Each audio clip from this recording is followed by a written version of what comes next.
Well, considering passing at Suzuka is nigh on impossible nowadays unless you engage in acts of terrorism, and that Max on his own is harder to pass than a kidney stone, it is a stretch to say that McLaren could have won that race either way. But the silver lining from this weekend was that Piastri was on Lando's pace once again. Some would argue that he was even faster.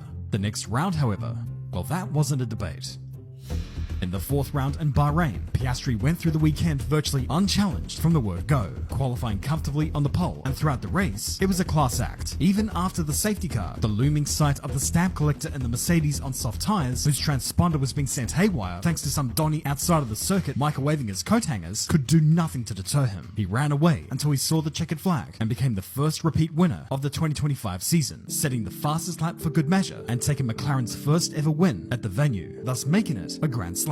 It was an exemplary weekend from him, and you could tell that by virtue of just how boring his win was. At least with Lando, he does kind of keep you guessing, as he tends to be the type of person who has to get in trouble before they can believe that you can get pregnant standing up. So many of his wins were fraught with mistakes and near race-ending moments. Seldom had he ever gone through a weekend without being under some form of self-imposed threat, and that is a major problem for him, because Piastri seems to be the polar opposite of that. Even back in 2024, when he was badly inconsistent, whenever Piastri led a race, he controlled it, and he never lost his grip on it. If he's on the pace in any particular weekend, and he has the car underneath him, he does appear to be virtually faultless. His maturity and sense of calm in every scenario is shared only really with veterans, thus he will maximize his opportunities and minimize his mistakes. While it appears that Lando is experiencing the same run of mistakes that lost him nearly 100 points and the damn championship in the previous season. So with all of that in mind, let's get to the question at hand here. The one on everybody's lips, the one dominating news articles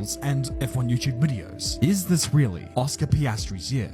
Well, let's just state the obvious here. We're 4 rounds in to a 24-round championship. It is way too early to start abandoning the Lando bandwagon for the Piastri one instead. This whole motion of abandoning a driver for another one based on a few good results has been done before in the past. In fact, it almost happens every year. But hey, you want an example? I'll give one to you.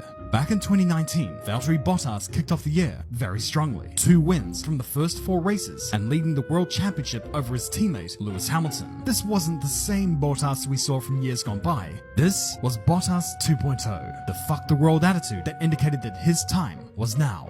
Do we all remember what happened after that round?